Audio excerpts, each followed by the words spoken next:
하나님의 은혜가 여러분 모두에게 함께 하시기를 축원합니다. 금년 이번 한 주간도 예수 이름으로 승리하셨죠? 어떤 일을 시작할 때 누구 이름으로 하라고 그랬어요? 예수 이름으로 선포하고 예수 이름으로 된다고 외치고 예수 이름으로 모든 어둠의 영을 쫓아버리고 내 말이 앞서가기 전에 항상 예수 이름으로 내가 말한다. 예수 이름으로 너에게 명한다. 예수 이름으로 내 환경을 명한다. 그럴 때 여러분 예수 이름에는 모든 권세가 있고 그 이름은 부족함이 없는 이름입니다. 그래서 우리에게 주신 그 이름, 지금까지는 너희가 내 이름으로 아무것도 구하지 않았다 할지라도 이제부터는 무엇이든지 내 이름으로 구하라. 그리하면 내가 이루리니 우리를 통해서 응답하여 주시고 하나님이 영광을 받으신다고 했으니 여러분이 예수 이름으로 꼭 구하고 선포하고 명하여서 모든 것이 다 성취되는 한 해가 되기를 축원합니다. 목사님 그 소리치고 예수 이름으로 한다고 될까요? 안 하면 안 돼. 예수 이름은 천지까지도 창조하신 그 이름이고 그 이름은 능치 못함이 없는 이름입니다. 이 이름으로 승리하시기 바랍니다.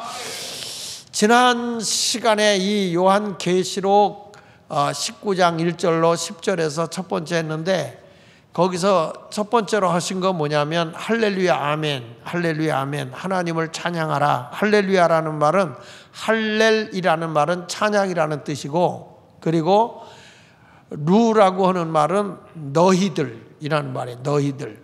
야 그러면 하나님, 야훼 하나님이야. 그러니까 할렐루야 그러면 너희들은 하나님을 찬양하라 이런 뜻이에요. 그러니까 이 시편에서는 24번이나 할렐루야라는 단어가 나왔는데 신약에 와서는 이 할렐루야라는 단어가 19장에서 처음 나오기 시작한다고요. 예수님의 재림하는 그 어린 양 대신 예수님이 재림하면서 찬양이 터져 나오는 거죠. 찬양. 여러분 하나님은 영이시기 때문에 무소부지하다고 우리가 늘 그러죠. 하나님은 어디든지 계시다고 그러잖아요. 하나님은 어디든지 존재하고 계신 거 믿으십니까? 그런데 다윗은요 하나님은 어디 계시느냐? 찬송 중에 거하신다고 그래서 찬송 중에. 다윗은 우리에게 고백하는 내가 찬송할 때 하나님이 그 안에 거하신다는 거예요. 여기 성경 말씀 시편 23편 3절의 말씀을 보면요 거기에서 이런 말씀이 나와요. 이스라엘의 찬송 중에 거하시는 주여 그랬어요. 이스라엘의 찬송 중에 거하시는 주여 주는 거룩하시니이다. 여기 보십시오. 어디에 하나님이 거하신다고요? 찬송 중에 거하시는 주여. 그러니까 여러분 내가 하나님을 영화롭게 하고 하나님을 찬양할 때 그 찬송하는 나에게 하나님이 함께 거하신다는 거예요. 우리는 막연하게 무소부지하신 하나님, 어디든지 계신 하나님 이렇게 그냥 무언의 말을 내뱉듯이 하지 말고 나와 함께 하시는 하나님, 나와 동행하고 계시는 하나님을 찬양해야 된단 말이죠. 근데 그 하나님이 어디에 계시느냐? 찬송하는 나와 동행하시고 내가 찬송할 때 하나님은 영으로 나에게 임재해 주시기 때문에 우리를 감동시키기도 하고 우리와 동행하기도 하시고 응답도 주시는 찬송은 하나님과 내가 교통하는 통로예요. 통로.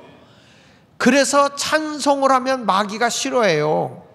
마귀는요 욕하고 혈기 부리고 승질 부리는 걸 되게 좋아해요. 근데 하나님은 그거 싫어해요. 그래서 우리 주님이 뭐라 해요? 분을 내어도 하루해를 넘기지 말고. 우리 주님은 그저 화가 나더라도 참으라는 거예요. 하루 안에 끝내라는 거예요. 그거 분 품고 석 달 열흘 가면 안 돼요. 꽁 하고 앉아 있어가지고 꽁세훈이가 돼서는 안 돼. 그냥 허허 빨리 풀어야지. 사람이 화 안 날 수 있어? 날 수야 있지. 나더라도 바로 풀어라 이거예요. 그러니까 여러분 우리 찬송 중에 거하시는 하나님을 믿고 힘들고 어려울 때 나와 함께 하시는 하나님이 거하게 하시려고 하면 어려울 때 찬송하고 고난이 왔을 때 찬송하고 환난이 왔을 때 찬송하고 답답할 때 찬송하고 근심이 많을 때도 찬송하고 찬송하면 하나님이 다 풀어주시는 줄로 믿습니다. 여호사밧 왕은요 주변에 있는 나라 에돔 암몬의 자손들 그리고 세일산 자손들이 연합군을 형성해 가지고 유다 나라를 쳐들어왔어요. 도저히 자기 힘으로는 감당할 수가 없어요. 그럴 때 여호사밧이 제일 먼저 한 게 뭔지 아십니까? 찬양대를 꾸려. 찬양대, 지금으로 말하면 성가대를 꾸려 가지고 쫙 찬송가를 부르면서 앞으로 전진하고 가는데, 성령님이, 하나님이 찬송 중에 거하시잖아요. 그래가지고 이 암몬 자손, 모압 자손, 세일산 이 자식들을 다 자중질환을 일어나게 해가지고 그들을 다 쫓아버리는 거예요. 여러분, 찬송은요 전쟁에서도 이기게 하시더라고요. 이 역기야 20장 19절부터 한번 볼게요. 보세요. 그앗 자손과 고라 자손에게 속한 레위 사람들은 서서 심히 큰 소리로 이스라엘 하나님 여호와를 뭐 했다고요? 찬송했어요. 이에 백성들이 아침에 일찍 일어나서 들과 들로 나가니라. 나갈 때에 여호사밧이 서서 이르시되 유다와 예루살렘 주민들아, 내 말을 들을지어다. 너희는 너희 하나님 여호와를 신뢰하라. 믿고 의지하라, 그 말이야. 하나님을 믿고 의지하라. 그러면 너희가 절대 무너지지 않는다. 하나님이 견고히 세워주신다. 너희가 견고히 서리라. 하나님을 의지하고 신뢰하고 있어라. 하나님이 일으켜주신다. 그리고 선지자들을 신뢰하라. 하나님의 말씀을 대언하는 자들을 믿고 의지해라. 그리하면 내 하는 일이 형통하리라. 여호사밧 왕이 지금 하는 얘기예요. 여호사밧 왕이 나를 의지하라 그러지 아니하고 하나님을 신뢰하라. 하나님을 신뢰하라. 그러면 우리가 견고히 선다. 주의 선지자를 신뢰하라. 그리하면 우리 앞길이 형통하다. 그래서 그분의 말을 듣고 뭐라고 하냐 아세요? 백성과 더불어 의논하고 노래하는 자들을 택하여 거룩한 예복을 입고 성가대 가운을 입고 군대 앞에서 행진하며 여호와를 찬송하라. 전쟁하러 가는데요, 아니 이 특수부대가 앞에 서야 될 거 아니야, 총을 들고. 그런데 누구를 앞세워요? 성가대원을 앞세워요. 지금으로 봐도 군악대예요. 군악대 딱 앞에 세워놓고 여호와께 감사하세 그 인자하심이 영원하도다 하게 하였더니, 그 노래와 찬송이 시작될 때에, 앞에 가는 사람들이 찬송하고 시작할 때에 여호와께서 복병을 두어 유다를 치러 온 암몬 자손과 모압과 세일산 주민들을 치게 함으로 그들이 어떻게 됐어요? 패했어요. 엄청난 연합군을 가지고 와서 저들을 멸하리라 하고 왔던 이 암몬, 모압 그리고 세일산 사람들이 다 자중질환이 일어나가지고 저희들끼리 싸우다가 다 패망한 거예요. 이게 뭘 의지합니까? 여러분, 우리가 볼 때 이 세상의 모든 싸움은 영적인 거라는 거예요. 영적인 거. 하나님이 내 편에 서시면 어느 누구도 나를 당할 자가 없다는 거예요. 오늘 이 심야기대에 오신 여러분, 또 유튜브로 이 설교를 들으시는 분들, 여러분의 입술에서 승리의 찬송이 떠나지 않기를 예수 이름으로 축원합니다. 여러분, 바울과 실라가 감옥에 갇혔어요. 복음을 전하다가 붙들려서 넋실나게 얻어터져서 온몸이 피투성이가 되고 쇠고랑으로 쇠사슬에 묶여가지고 감옥에 집어넣었어요. 매도 맞고 피투성이가 되고 온몸이 욱신욱신 쑤셔서 신음소리가 날 수밖에 없어요. 아니, 원망할 수밖에 없어요.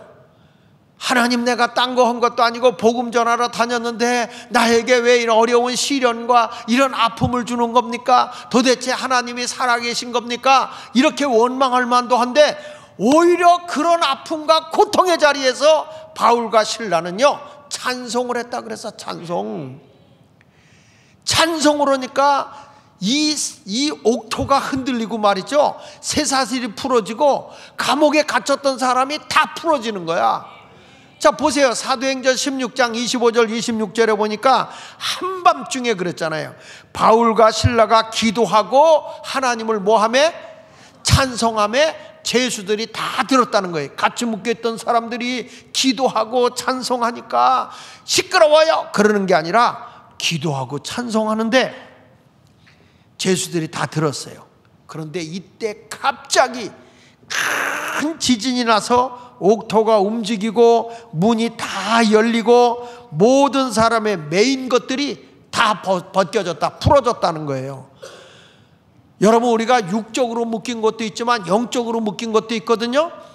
오늘 기도하고 찬송하고, 지난 시간에 내가 얘기했어요. 여러분, 기도가 안 나올 때는 찬송은 곡조 있는 기도라고. 찬송은 곡조 있는 기도라 찬송을 많이 불러야 돼. 많이. 그러면 여러분 앞에 모든 막혀 있는 거, 묶여 있는 거 다 열려지고 풀어지고 해결되는 줄 믿습니다. 문제가 생기고 경제적인 어려움이 생기잖아요. 그냥 사람 쫓아다니면서 끌탕을 하고 걱정을 하고 막 한숨을 짓고, 그래서 해결되는 게 없어요. 여러분이 그럴수록 찬송하고, 그럴수록 하나님 앞에 기도하면서, 기도가 안 되면 또 찬송하고, 이렇게 찬송하면 갇혀있던 모든 것들이 다 열려, 다 묶였던 것이 풀어져. 이게 하나님의 역사인 걸 믿으시면 아멘 하세요. 그래서 위대하고 강하신 주님을 찬양하면 여러분들에게 그 위대한 하나님의 능력과 강한 팔이 여러분을 붙들어서 해결해 주실 줄 믿습니다. 찬송으로 승리하기 원하면 두 손 들고 아멘! 위대하고 강하신 주님 한번 불러봐요. 내가 나약하고 힘이 들어서 어떻게 하나 할 때 이 찬양을 부르라고요. 나는 약해도 나와 함께 하시는 우리 하나님, 우리 예수님, 우리 성령님은 위대하고 강하시고 능력의 주님이세요. 이런 찬양을 불러가면서 주님 앞에 최선을 다해서 찬양하게 되면 여러분의 근심과 걱정이 한 길로 왔다 7길로 도망가 버려요. 이것이 하나님이 우리에게 역사하는 것인 줄로 믿으시면 아멘 하세요. 할렐루야. 자, 그래서 이제 지난 시간에 한 것처럼 어떤 사람이 되어야 되느냐, 우리가 예수님 오시는 그때에 승리의 사람이 되기 위해서 뭘 해야 되느냐 했을 때, 우리가 이 하나님의 보좌에서 찬송한 그 24장로와 같이, 그리고 하나님 보좌에 올라간 자들 같이 우리도 이 세상에서 찬송의 힘을 쏟는 성도가 되자. 믿습니까? 두 번째 오늘 보여주는 것은 예수 그리스도께서 이 혼인잔치를 위해서 지상에 강림하는 모습을 보여주는데, 예수님이 어떤 모습으로 오시는 거 아니? 여기 성경에 보니까 요한계시록 19장 11절부터 보면 이렇게 나옵니다. 내가 하늘이 열린 것을 보니, 이렇게 말해요. 내가 하늘에 열린 것을 보니 보라, 백마와 그것을 탄 자가 있으니. 이 요한이 하늘이 열리는데 이렇게 부분적으로 열리는 게 아니고 하늘 전체가 열려버리는 거야. 그러니까 우리가 이렇게 기도로 하다 환상을 본다든지 또 입신을 해서 본다고 하는 것은 부분적인 걸 보는 거예요. 그러나 예수님이 오시는 그때는 하늘이 활짝 열려서 전체를 다 보는 거예요. 근데 하늘이 열리는 걸 보니까 거기에 예수님이 백마를 타고 탁 오시는, 한번 연상을 해봐요. 예수님이 백마를 타고 오신다는 건 뭘 의미하냐면, 이 순결한 그분이 승리의 말을 타고 오시는 거예요. 승리의 말. 그러니까 그 승리의 말을 타고 탁 오시는데 그 이름이 써 있는데 충신과 신실함이라고 그랬어요. 이게 같은 의미를 가지고 있어요. 이 여기서 충신이라는 말은 원문에서 찾아보니까 피스티스라는 단어를 쓰더라고. 피스티스. 그러니까 믿음. 그러니까 이게 신실한 분이라는 것은 아주 신뢰가 가는 분, 믿음이 가는 분으로서, 그리고 여기서 보면 진실, 흐트러짐이 없다는 거잖아요. 그러니까 이렇게 주님은 진실하면 사람이 뭐가 가요? 믿음이 가죠. 진실하면. 그러니까 이렇게 우리 주님은 진실하신 분, 신실하신 분으로서 이제 이 세상에 승리자로 오시는 거예요. 근데 그 이름이 딱 그 말을 타고 오시는데 그 이름이 충신과 진실이라고 그랬어요. 그리고 보십시다. 그 눈은 뭐 같고? 공의의 심판과 싸우러 오시는 거예요. 지금 주님은 공의로우신 분이야. 세상은 불의하고 거짓된 게 많아요. 근데 예수님이 백마 타고 탁 오시는데 뭐가 싸우느냐? 여기 성경에 있는 것처럼 우리 주님은 공의로운 분으로서 불의한 자를 심판하러 오시는 거예요. 불의와 싸우는 거예요. 기독교는 진리와 비진리와 싸웁니다. 영과 진리가 바로 우리는 거짓 영과 악한 영과 거짓된 것과 싸워야 되는 거예요. 그러니까 여러분, 마귀는 어떻게 하든지 우리를 육의 것으로 취해 살게 하는 거잖아요. 그런데 하나님은 영의 것을 취해 살게 하는 거라고요. 그러니까 바울처럼 우리는 내 지식, 내 마음, 내 행동을 다 내려놓고 하나님의 지식으로, 하나님의 마음으로, 하나님의 뜻대로 행하는 자가 돼야 되는 거예요.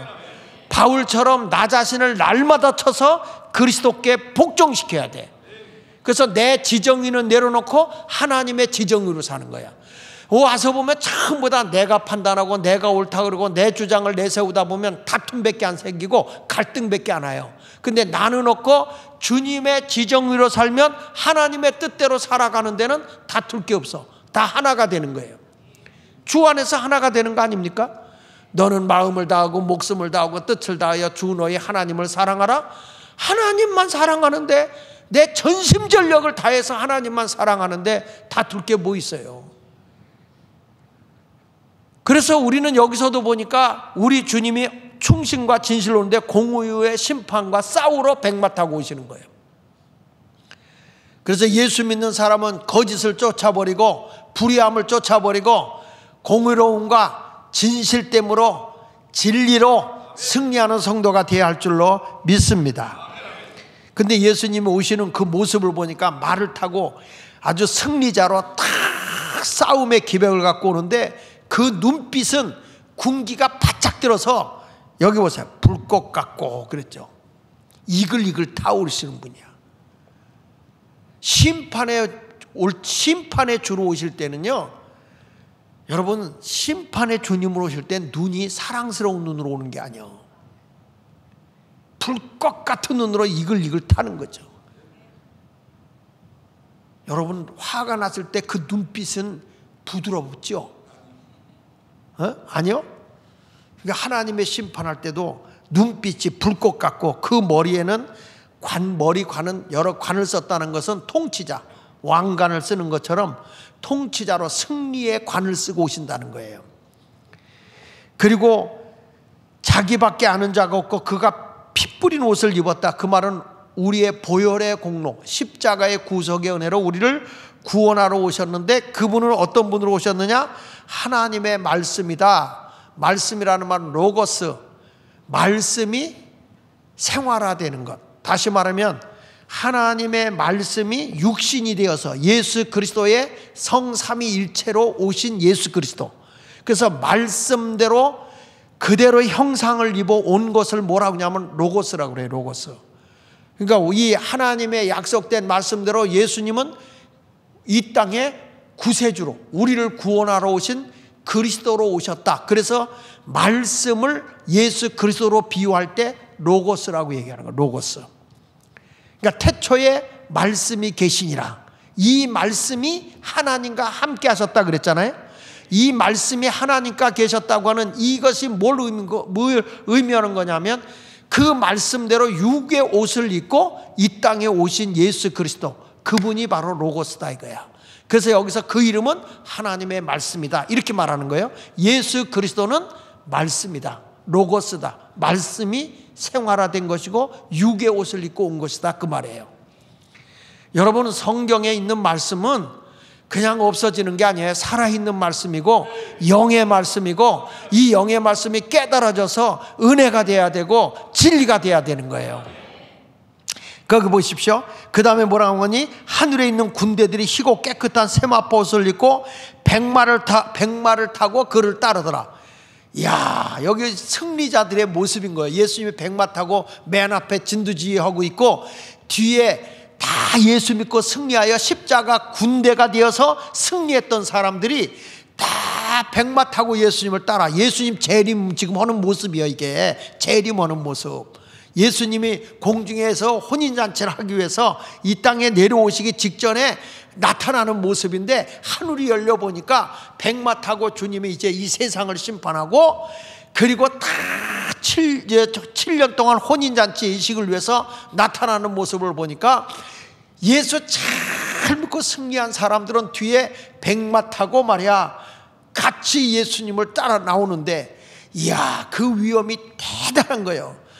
어때요? 쪼락말 타고 여러분 그냥 그렇게 할래요? 오늘 여기 말씀처럼 백마 타고 주님을 따를래요? 백마 타고 따라야죠. 그 백마가 한번 상상을 해봐. 이렇게 털을 누리고 말이야, 그 백마가 하면서 여러분을 태우고, 목사님 나 말 탈 줄 몰라, 천국 가면 다 타, 걱정하지 마. 그리고 여기 이렇게 해요. 그 입에는 예리한 검이 나온다. 주님의 말씀의 검으로 치료하는 거예요. 하나님의 말씀은 검이거든요.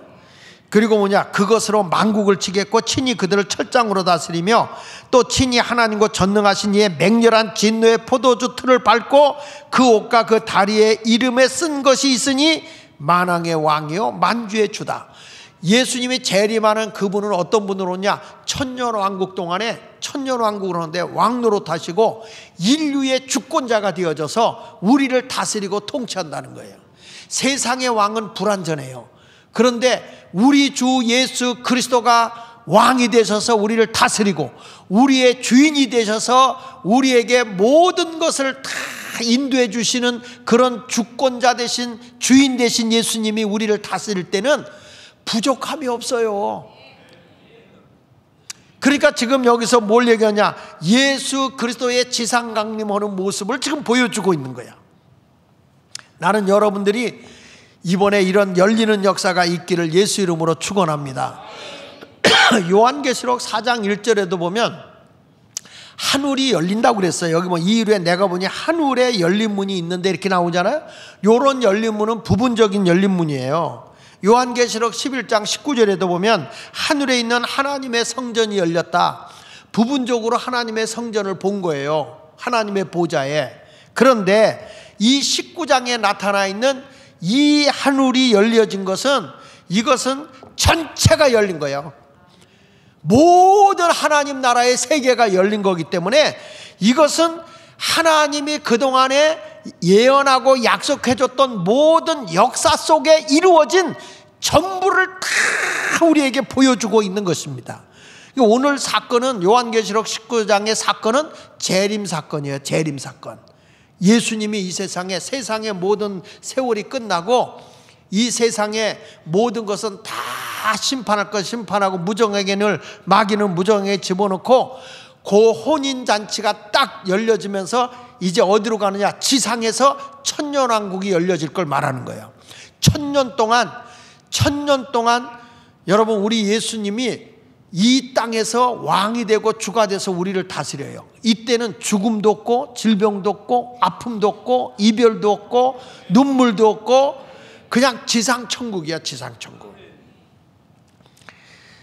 이제 요것이 이제 20장에 가서는 이제 요거에 대해서 천년왕국이 어떻게 펼쳐지는가를 잘 보여줘요.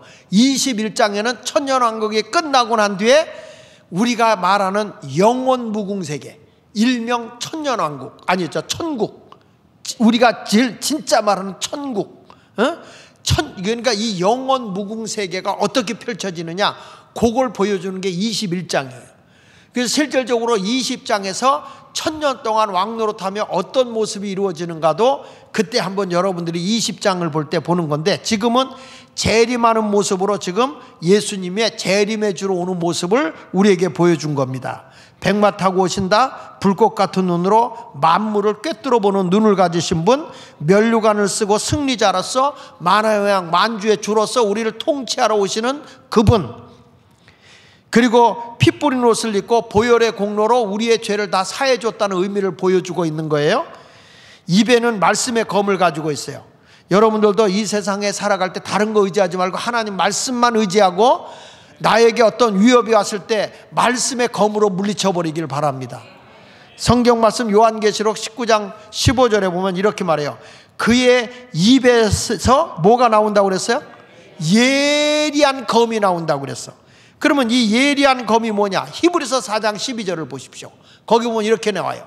하나님의 말씀은 살아있고 활력이 있어 좌우에 날선 어떤 검보다도 예리하여, 이 말씀의 검은 너무너무 예리해서 어디까지?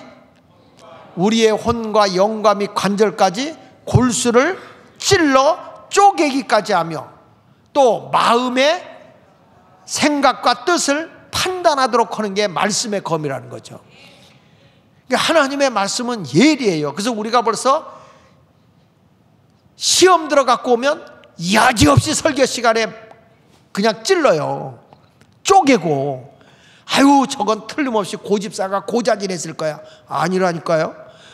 여러분, 하나님의 말씀이 우리가 벌써 잘못되고 내 형편과 사정을 다 아시고 말씀의 검으로 나를 막 쪼개고 찌른다니까. 그때 말씀이 왔을 때 우리가 어찌할 거고 통회하고 자복하면서 하는 거고, 그 말씀에 의해서 실족받고 떨어져 나가면 안 되는 거예요. 그래서 예수님도 예수님의 말씀을 할 때 실족하는 사람이 많았잖아요. 그러니까 예수님이 나로 인하여 실족하지 않는 자가 복이 있다. 예수님이 말이야 내 살과 피를 먹으라 그랬더니 이 말씀을 심히 어렵도다 누가 이 말씀을 지킬 수 있느냐, 그리고 다 떠나갔잖아요. 그랬더니 예수님이 12 제자 놓고 너희들도 갈래? 그랬을 때 베드로가 뭐라고 그래요? 영생의 말씀이 계시면 우리가 뉘게로 가겠습니까? 주님만 따르겠습니다 그랬어요. 그랬더니 예수님이 그러나 이 중에 하나는 마귀니라, 가룟 유다를 말씀하잖아. 믿지 않는 거야. 같이 공동체 속에 모여 있지만은 믿음이 없으면 떨어져 나가는 거예요. 여러분, 우리는 언제나 나의 인생의 길이 하나님의 말씀의 검이 나를 찌를 때는 바로 회개해야 돼요. 할렐루야. 니느웨 성이 회개할 때 산 거예요. 회개하지 않으면 하나님의 심판이죠. 우리가 믿습니다 하지만 회개가 있는 곳에는 용서가 있어요. 믿습니까? 그러나 소돔과 고모라 성은 아무리 외쳐도 회개를 안 해. 그러니까 하나님의 심판이 많은 거예요. 지금 대한민국이 이렇게 산만하고 어수선하잖아요. 나는 이게 한국교회를 향한 하나님의 경고라고 봐요. 우리가 회개하고 다 일어나면 하나님이 우리나라를 더 굳세게 세워줄 거예요. 이런 모든 것이 의인 10사람만 있어도 하나님은 멸하지 않는 건데, 하나님의 백성들이 깨어 일어나고 하나님 앞에 회개하고 우리가 그동안의 말씀대로 살지 못했습니다. 하나님의 뜻을 저버리고 나의 욕심 위해서 한국교회가 번영신학에 젖어서 자기 출세, 자기 명예, 자기 이름 내는 거, 이런 거다 치우치다 보니까 교회가 세상에 빛과 소금의 역할을 감당하지 못하고 나 하나 이름 내고 큰 교회 자랑하다가 끝난 거예요. 큰 교회가 있어서 세상에 얼마나 큰 영향력을 행사하냐 이거지. 교회는요 세상에 비치고 소금이라고 그랬어요. 그리스도인들이 그렇게 가야 되는 건데 결국에 신앙을 가지고 그냥 건물 안에 갇혀놓는 그런 모습이 되니까 하나님이 한국교회를 회개시키는 거지. 지금 이제는 여러분 세상을 바꿔야 돼요. 세상을 변화시켜야 되는 거야. 그러니까 왜 예수님이 재림하느냐? 만왕의 왕 만주의 주로서 재림하는 목적이 뭐냐? 새로운 나라를 세워서 영원히 하나님이 다스리는 참된 나라, 죄가 없는 나라, 미움과 증오와 갈등과 심판이 없는 나라, 영원한 주님의 나라를 이 땅에 세우기 위해서 이 땅에 예수님이 재림하는 걸 믿으시기 바랍니다. 그분은 만왕의 왕으로 오시는 거예요. 1000년 동안 우리를 잘 다스리기 위해서 이 세상에 오시는 거니까 여러분들도 보라 신랑이로다 할 때에 아멘 주 예수여 어서 오시옵소서라고 신랑 되신 예수를 기다릴 수 있는 정결한 신부된 성도들이 되시기를 축원합니다. 우리 찬송가 179장 주 예수의 강림이 가까우니 이 찬송을 다시요. 예수님이 백마 타고 재림을 하십니다.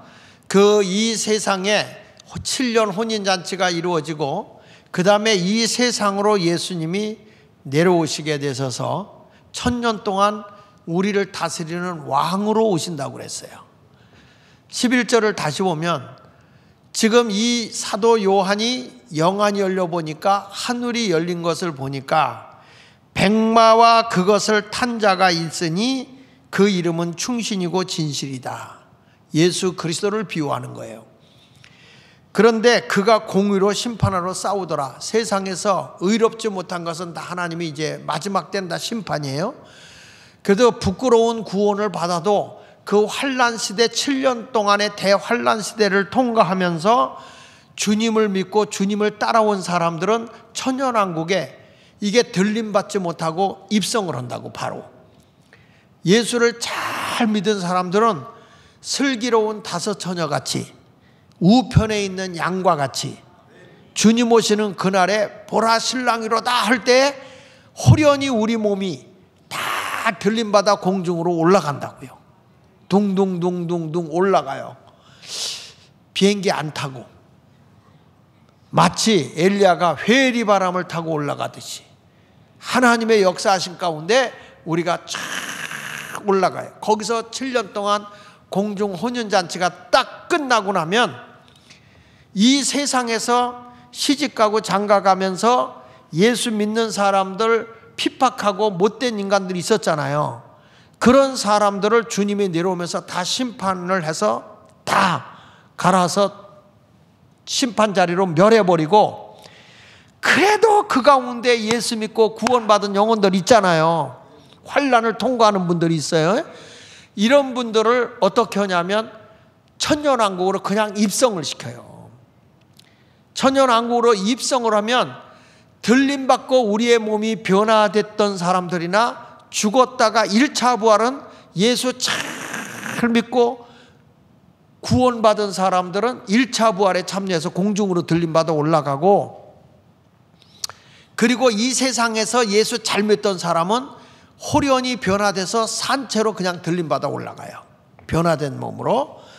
그리고 올라가서 공중에서 7년 동안 혼인잔치 하는 동안에 엘리야와 엘리사 같은 능력을 가진 그런 두 선지자가 이 세상에서 복음전도 사역을 해요.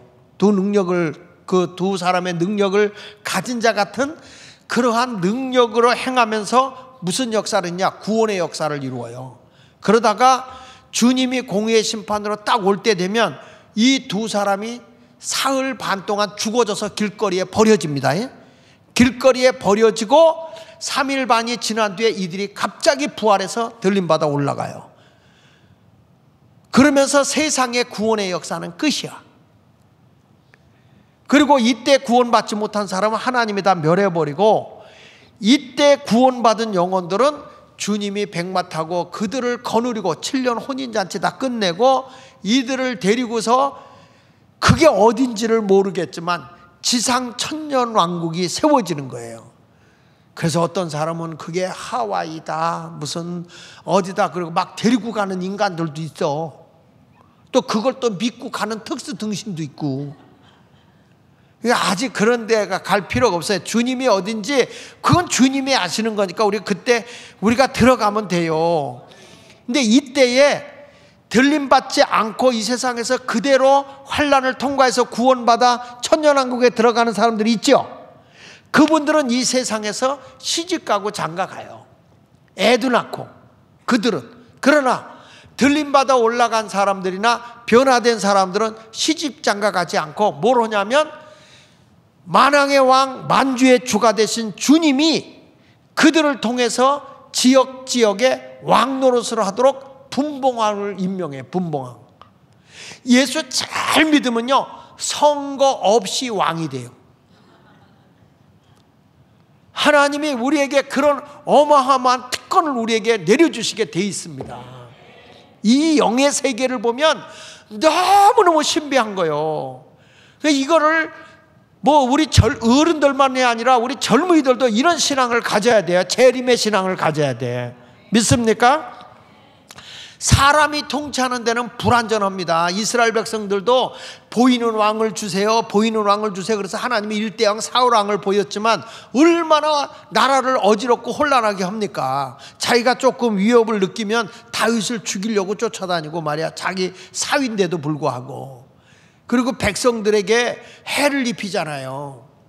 그러니까 세상의 왕은 완전치를 못하지만 만왕의 왕이시오 만주의 주가 되신 예수님이 오실 그때는 여러분 불의함이 없어요. 온전한 다스림이 있어서 우리 모두가 다 행복함을 누리며 찬양을 하나님께 영광 돌리게 될 줄로 믿습니다. 할렐루야.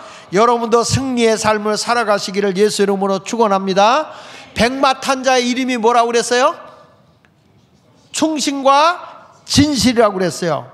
충신은 피스투스라고 그래서 피스티스, 이거는 뭐냐? 신뢰, 믿음, 성실 이런 뜻을 가지고 있고, 진실이라는 말은 알레데노스라는 단어를 쓰는데 이건 뭐냐면 같은 의미를 가지고 있어요. 진실인데 신뢰라는 의미를 가지고 있어요. 그래서 이 충신이나 진실이라는 의미는 결국에 두 가지가 합쳐져서 얻어지는 게 뭐냐? 신뢰라는 거예요. 신뢰.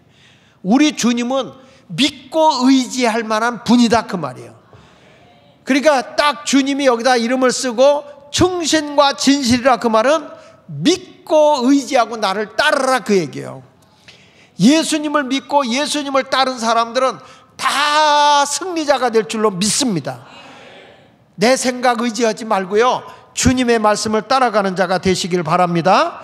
그 다음에 예수 그리스도의 이름이 뭐라고 그랬죠? 13절에 보니까 그가 피 뿌린 옷을 입었는데 그 이름은 뭐라고 그랬어요? 그 이름이 뭐라고? 하나님의 말씀이라고 그랬잖아요. 백마탄자의 이름이 충신과 진실이라고 그랬는데 13절에 가서 보니까 하나님의 말씀이다 또 이렇게 나와. 그렇죠? 예수 그리스도의 그분의 이름은 하나님의 말씀이다. 이건 아까 얘기한 대로 로고스다 그거야. 말씀이 현상으로 눈에 보이게 나타나신 성육신하신 예수 그리스도. 믿으세요. 여러분들도 이게 말씀을 자꾸 들어야 됩니다. 말씀 안에서 하나님이 나타나는 거예요. 우리가 이 자리에 와서도 말씀을 자꾸 들어야 여러분과 내가 영적으로 교통이 돼요. 교회 와서 세상 말 들어보세요. 세상 말 들어보면 믿음이 안 자라. 그런데 하나님의 말씀을 자꾸 들으면 콩나물 같아. 다 잃어버리는데 물을 주면 물이 밑으로 다 새거든요. 근데 콩나물은 쭉쭉 자라요. 뭐 콩나물 키우는 걸 해봤어야 뭘 그걸 알지. 저는 어려서 이 집에서 이렇게 아랫목에다가 콩나물을 시루에다 이렇게 해서 키우는 걸 제가 직접 봤거든요. 그래서 물을 이렇게 주면 물이 밑으로 다 떨어지잖아요. 근데 콩나물이 그렇게 잘 자라. 그러면 얼른 어머니가 그걸 이렇게 뽑아가지고 국을 끓이는데 그 끄트머리는 뿌리는 이렇게 또 잘라내잖아요. 그러고 나서 국을 끓여봐. 시원하죠. 그걸 살짝 데쳐서 또 묻혀봐. 거기다 참기름이나 들기름 넣어가지고 살짝 묻혀봐. 와, 그때는 최고의 음식이요. 근데 그거 뽑을 때 또 안 뽑으면 썩는다? 썩어요. 뽑을 때 뽑아야죠. 우리도 그래요. 여러분, 우리 신앙생활도 계속 물만 막으면 안 되고 뽑을 땐 뽑아서 써먹을 땐 써먹어야 돼. 계속 시루 안에서만 은혜만 받으라, 은혜만 받으면 여러분의 심령이 썩는다고. 은혜 받아서 막 사역도 해야 돼요. 콩나물도 되고 콩나물국 재료도 돼보고 이래가지고 뭔가 맛깔을 내는 성도가 돼야 되는 거 아닙니까? 그래서 여기 보니까 예수님의 이름이 뭔가 그랬더니 하나님의 말씀이라 이렇게 말하고 있어요. 여러분들도 이렇게 서로 말이 없으면 의사소통이 안 되죠. 그렇죠? 서로 앞에다 놓고 서로 자기 말을 진실하게 얘기하면 소통이 되잖아요. 하나님과 내가 교통하는 것도 뭐냐? 하나님의 말씀. 어떤 분이 이래요. 목사님, 성경을 암만 읽어도 이해가 안 돼요. 이해가 안 돼. 근데 그게 일반 사람이 그러면 내가 이해를 하겠는데 박사예요, 박사. 근데 이해가 안 되는데 우리 교회 나오는 그분이 건국대 총장님까지 하신 분이야. 그런데도 목사님 암만 읽어도 뭔 말인지 모르겠대. 여러분, 이게 뭔지 알아요? 아무리 배워도 성경은 이해가 안 갑니다. 뭐가 와야 돼? 이해가 돼요. 그렇지, 성령이 내게 와야. 하나님의 말씀은 영이기 때문에 영으로 알게 하고 깨우쳐 주신다니까요. 아니, 우리 어머니 무식했어요. 그래도 성경을 읽으면서 한자 읽으면서 그걸 읽다가 막 눈물 흘리고 회개하고 쭉 하고 그래요. 그러니까 성령이 함께하면 말씀이 깨우쳐지는 거예요. 여러분들도 성경이 안 읽어진다 그러지 마시고요, 자꾸 기도하고 하나님 말씀이 깨우쳐지게 해주세요. 깨우쳐지게 해주세요. 읽다 보면 갑자기 말씀이 살아서 내 눈에 확 들어오고요, 그 속에서 이 말씀이 로고스로 나타나 내 삶의 현장에서 주님의 모습으로 나타나는 거야. 이야, 어떻게 이 일이 그렇게 안 되던 것이 말씀이 막 믿어지는 순간에 사건으로 나타나고 현상으로 나타나고 응답으로 나타나고 아멘하다 누가 돌아가셨는지 자꾸. 그러니까 여러분, 내 뜻대로 안 됐다고 실망하지 말란 말이야. 하나님의 말씀을 듣고 그저 말씀이 안 나오면 찬송을 부르면서도 성경을 보란 말이죠. 그러면 성경이 이해가 되잖아요. 할렐루야. 말씀 하나를 붙잡고라도 자꾸 씨름을 해보라고. 하나님, 이 말씀이 무슨 말이에요? 여러분, 말씀 뽑았지? 안 뽑았어요? 뽑았죠? 그 뽑았으면 이해가 안 되면 나한테 오지 말고, 여러분이 기도하면서 왜 이걸 나한테 뽑겠어요? 주님, 이게 무슨 뜻입니까? 놓고 기도해보고, 하나님 이거 뭘 주려고 나에게 이 말씀을 준 겁니까? 성령님이여, 이 말씀의 의미를 알려주시옵소서. 나에게는 그렇더라고. 지혜가 많으면 사람을 얻는다고.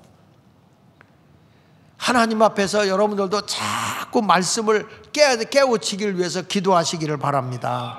할렐루야. 그리고 예수 그리스도의 이름이 뭐라고 하냐면, 거기 다시 한번 16절 읽어보세요. 16절에 보니까 16절.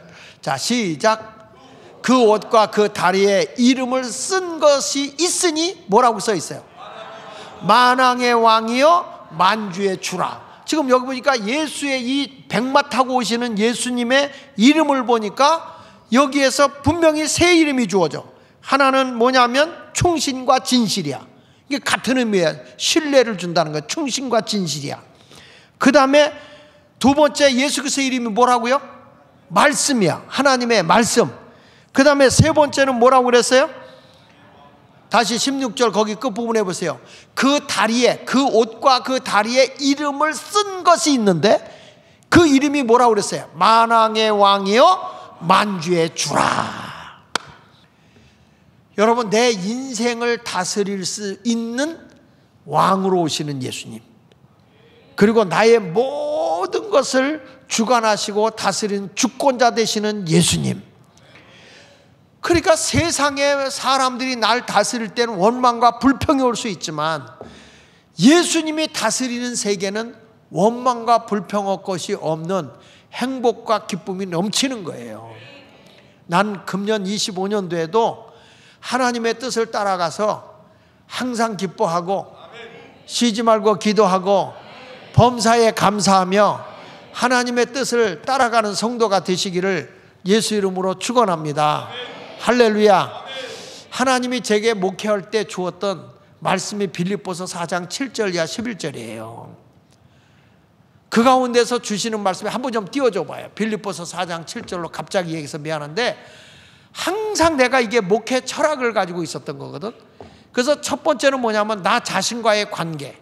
하나님이 너 자신과의 관계 속에서는 어떻게 사는 거냐, 누가 뭐라고 그러든지. 빌립보서 4장 7절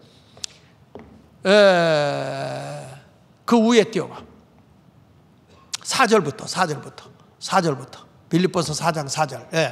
빌립보서 4장 4절부터 여기 보면 주님이 나에게 주신 말씀이 뭐냐면, 주님과 나와의 관계인데 내 자신과의 관계예요. 내 자신과의 관계는 승질 부리지 말고 항상 기뻐해라.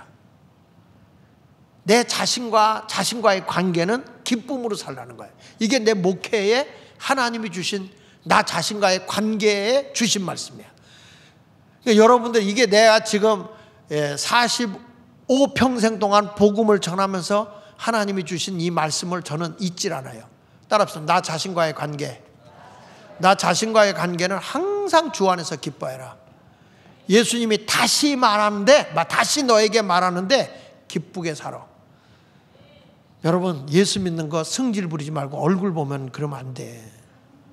나 자신이 늘 기뻐해야 돼. 기뻐해야 돼. 환경을 바라보면 울어도 괜찮아. 환경을 바라보면 성질 낼 수밖에 없어.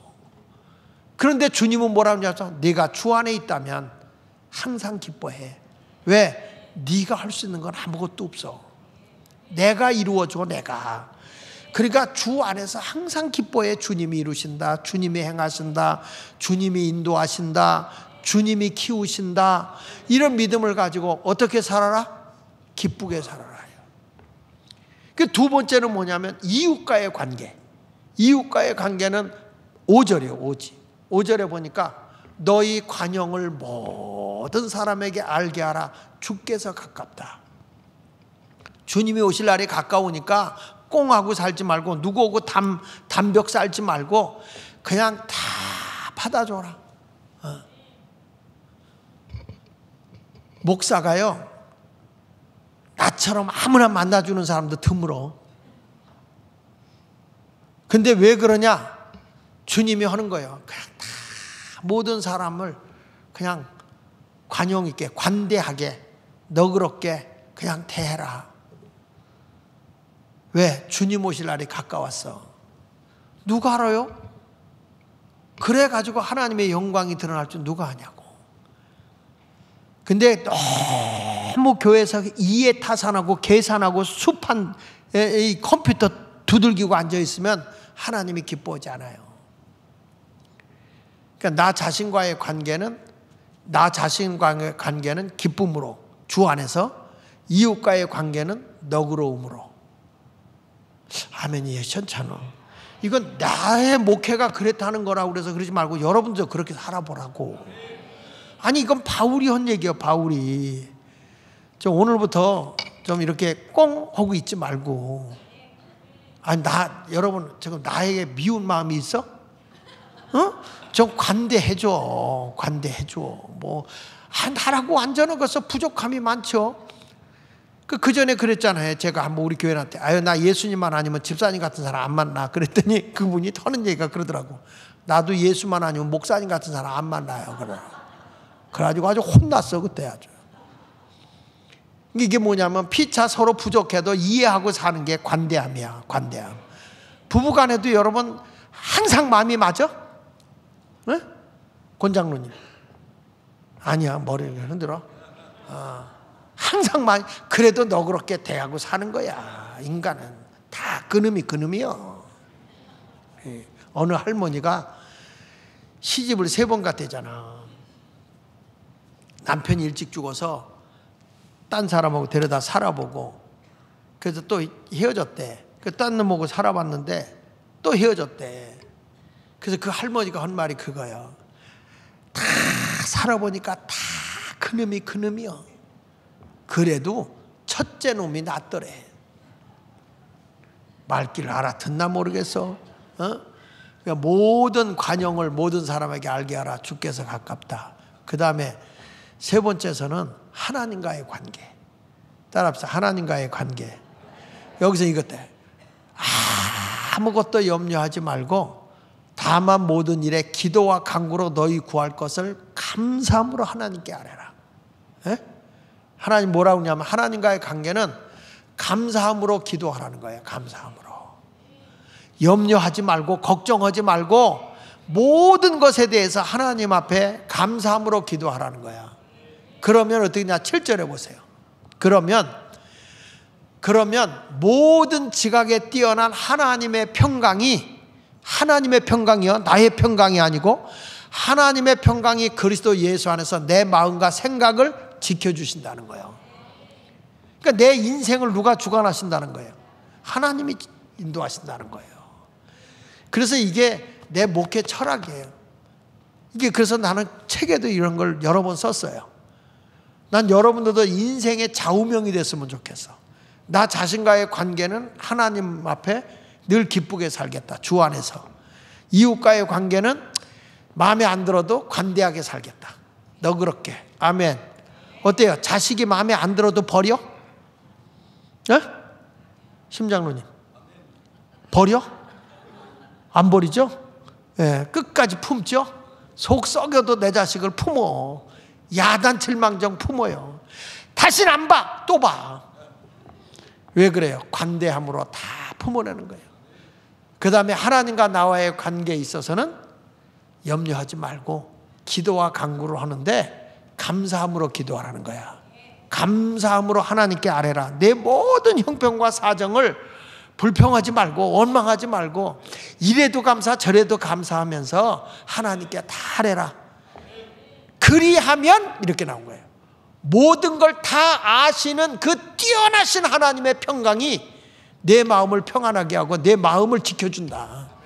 이게 성경이에요. 이렇게 한번 살아봅시다. 주님 오시는 날에 이런 분으로, 이런 만왕의 왕 되시는 주님이 오셔서 우리를 다스려 줄 거니까 여러분 모두가 천년왕국에 다 들어가셔서, 천년왕국에 들어가셔서 주님의 왕, 그분의 다스림을 받고 영적 승리자가 되어서 분봉왕으로 살아가는 성도가 되시기를 예수 이름으로 축원합니다.